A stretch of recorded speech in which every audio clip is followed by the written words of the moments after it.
Tuvimos vialidad y ahora nada. No, el caso 11, Cristina, acordate. 11. El caso 11. Quiero hacer un punto acá porque se nos va a ir el programa y está con nosotros Manuel Álvarez Agis, economista. Podemos escuchar, si te parece, Manuel, el corte que generó polémica. ¿Me voy a escuchar a mí mismo? Te vas a escuchar a vos mismo. Dale, a ver. Yo creo que hay que cobrar un impuesto al efectivo. Sí. De manera tal de que el consumidor sea el que induzca al comercio a blanquearse. Al mismo tiempo tenés que hacer... ¿Cómo sería eso? Voy al cajero, pongo 1000 y salen 900. Entonces, cuando me doy cuenta que pasa eso, voy al kiosco y le digo, no, cobrame con tarjeta, con billetera virtual, con QR, etcétera. Bueno, ¿te querés retractar, Emanuel? No, quiero que pongan los 2 minutos que siguen porque la propuesta tiene 3 patas. A ver, déjame introducirte en esto. No hay que ser economista, es muy sencillo. Argentina tiene un gran problema de informalidad. Eso lo que hace es que los que estamos en la formalidad básicamente paguemos los impuestos que no pagan los que están en la informalidad. Ahora, en la informalidad no hay todos delincuentes. Hay empresas que, dado lo pesado que son los impuestos en Argentina, si pasan a la formalidad, funden. Entonces tenés ese problema que no es de sencilla solución. Entonces, estudiando, porque no es que se me ocurrió a mí, digamos, estudiando experiencias de problemas parecidos a la Argentina, di con una propuesta que me parecía razonable, que era decir que tiene 3 patas. Primero, y lo más importante de esa propuesta, es la eliminación del impuesto al cheque. Porque hoy el cheque es un impuesto a los que estamos en la formalidad y bancarizados. Acordate que era una propuesta transitoria que obviamente quedó para siempre. Cuando vos eliminás el impuesto al cheque... 2001, ¿no? Claro, cuando 2001. vos eliminás el impuesto al cheque tenés un problema, aumentás el déficit fiscal. Entonces, para compensar, propongo un impuesto al efectivo. Ahora, uno dice, déjame terminar la propuesta, porque si no nunca se entiende cómo funciona. Dale. Entonces, cuando vos pones un impuesto al efectivo, ¿qué le pasa al consumidor? Dice, no, yo voy a pagar con un medio electrónico, con una tarjeta, con una billetera virtual. Eso obliga al kiosquero a formalizarse, a no cobrarte en efectivo y no declarar ese ingreso, sino formalizarse. Ahora, último punto de la propuesta. Si vos querés formalizar al kiosquero con la actual estructura tributaria, lo fundís. Entonces, claro, la tercera pata de la propuesta es bajarle los impuestos a las pymes, o sea, a las medianas y a las pequeñas empresas. Entonces, fíjate, son 3 propuestas.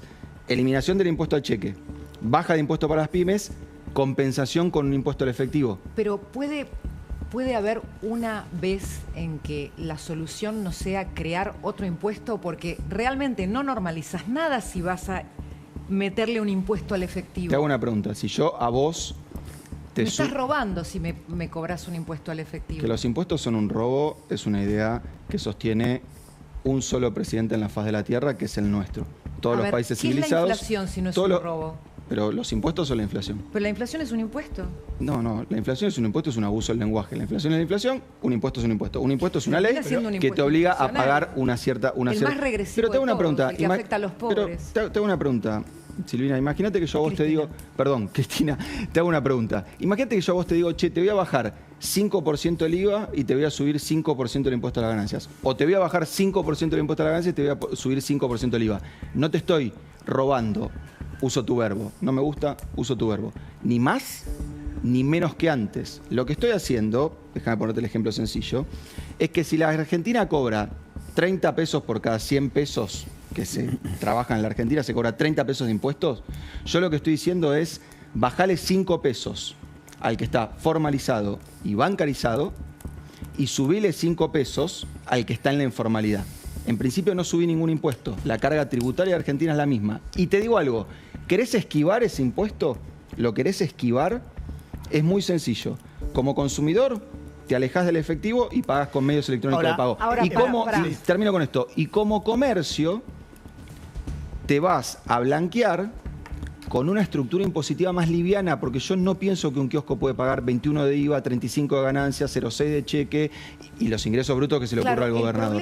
El problema que yo veo como ciudadana común es que Argentina ya está al tope de su capacidad tributaria para que cualquier negocio sea negocio. Entonces, tenés que bajar, no subir nada y tampoco meter un impuesto generando otro obstáculo para la actividad, cuando lo que tenés que hacer es empezar a bajar. Estuvo circulando un impuesto, un videíto sobre lo que pagan los industriales en Paraguay y lo que pagamos nosotros. no podés crear más impuestos por mucho tiempo, porque lo que vas a hacer es impedir el crecimiento una vez más. Dos cosas.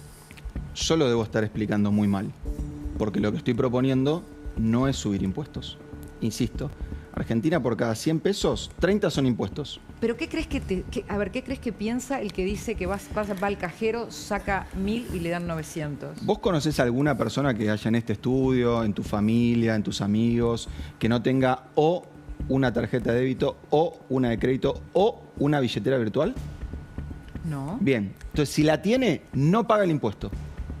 Si la tiene, no paga el impuesto. Entonces vamos a dejar usando efectivo a los que realmente con una estructura tributaria más liviana, porque insisto, esto propone bajar la carga impositiva que enfrentan las pymes, que son las que realmente no pueden pagar los impuestos argentinos, se puedan blanquear sin pagar los niveles de impuestos que tiene Argentina, que son excesivos. Comparto con vos. Ahora, ¿por qué hago esta propuesta un poco más compleja que eliminemos todos los impuestos? Porque si yo hoy digo, mi propuesta es que eliminemos todos los impuestos, el presidente, ¿sabes qué me estaría diciendo? Ahí tenés a alguien que quiere aumentar el déficit fiscal. Y cuando aumentás el déficit fiscal, tenés que imprimir dinero. Entonces, como sé que estamos en una economía endeble, producto de desaciertos de décadas, tenemos que encontrar iniciativas que reduzcan la presión impositiva, induzcan a la formalización y en el medio no dejen a nadie en el camino. Y de nuevo, no es que se me ocurrió a mí. India hizo esto mismo arrancando de una tasa de informalidad del 80% y la redujo a la mitad. No es que estoy inventando la rueda.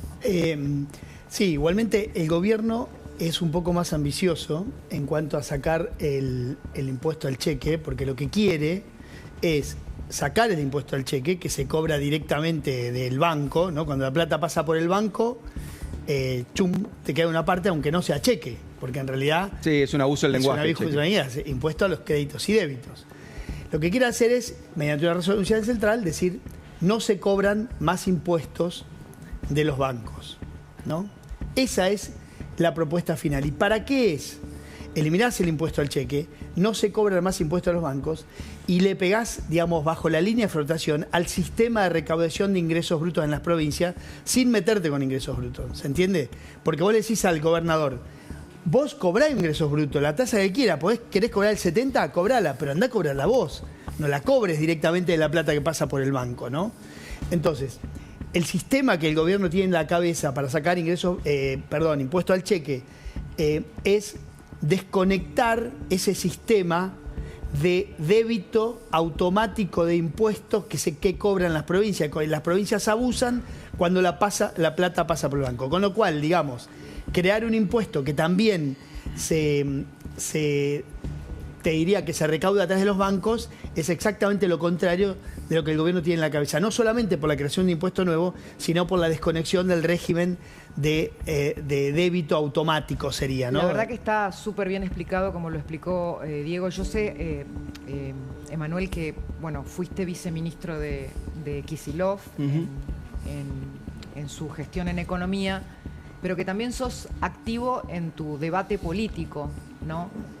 Y me parece haber escuchado también declaraciones tuyas acerca de no haber ofrecido una propuesta superadora en esta elección, poniéndote, por supuesto, del lado del debate peronista o kirchnerista. No sé si sos kirchnerista o... No, la verdad que ¿Sos kirchnerista? No, hace tiempo que no me siento, digamos, identificado con el rol que ha tenido el kirchnerismo en el espacio público. No obstante, fui 4 años, ocupé un cargo público en el gobierno de Cristina y no niego de esa experiencia. Me parece que después de eso... la performance pública del kirchnerismo, sobre todo en el gobierno de Alberto Fernández, dejó mucho que desear. Pero mi punto es, yo te soy sincero, hoy mi principal tarea es entender cómo va a votar la gente, porque todo el tiempo tengo que estar entendiendo a dónde va a ir el dólar, a dónde va la inflación, a dónde va a ir el crecimiento. Y la verdad que cuando uno veía la dinámica de la campaña electoral de Milei, obviamente que la única recomendación que podías hacer es comprar dólares, por decirlo mal y pronto. ¿Por qué? Porque estaba la elección del 7 de septiembre y del otro lado es peor, no es que no había una propuesta. Lo único que yo escuché es, y ahí sí era subir impuestos, un impuesto a la fuga de capitales, no pagarle al FMI y no pagar la deuda externa.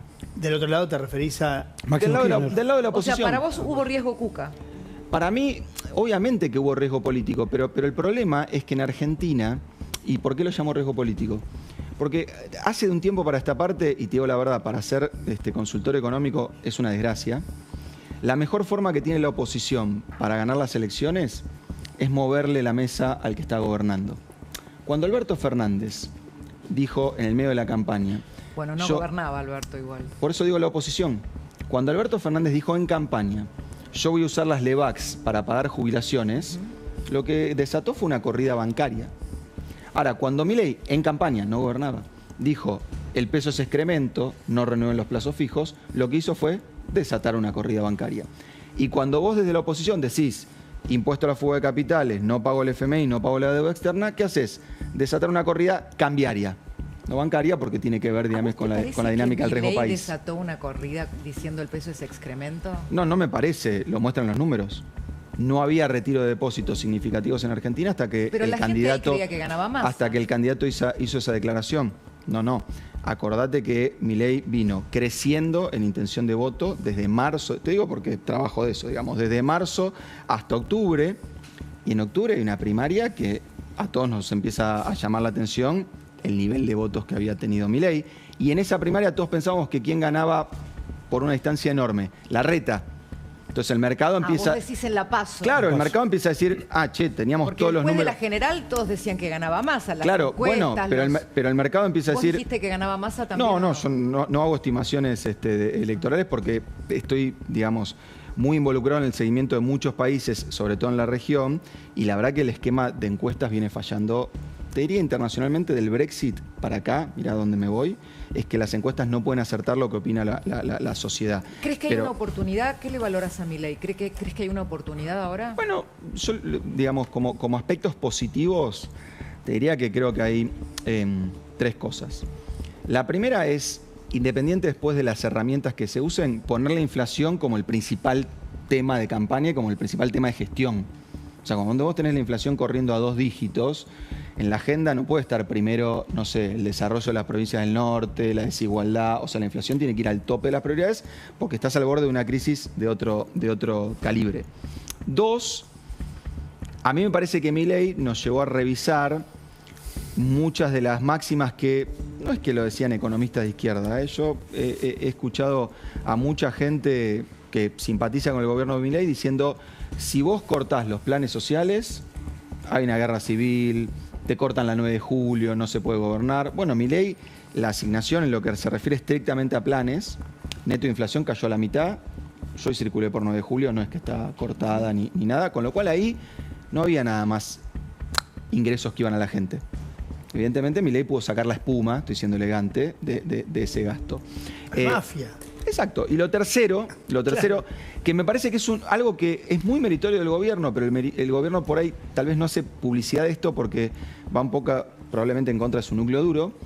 La asignación universal por hijo y la tarjeta alimentar, en el medio del ajuste más grande en la historia de la humanidad, está con un poder adquisitivo en máximos históricos. Sí, y aparte subieron la edad a 17 años. Y eso me parece totalmente meritorio. Me hacía un cálculo de que cubre la canasta básica alimentaria. Sí, cuando uno mira los números nunca estuvo tan alto en términos de la cantidad de bienes y servicios que puede comprar. Ahora, también eso, la contracara de eso es que se optó por ayudar a los sectores más jóvenes, si se quiere, hasta 17 años, en detrimento por ahí de las jubilaciones.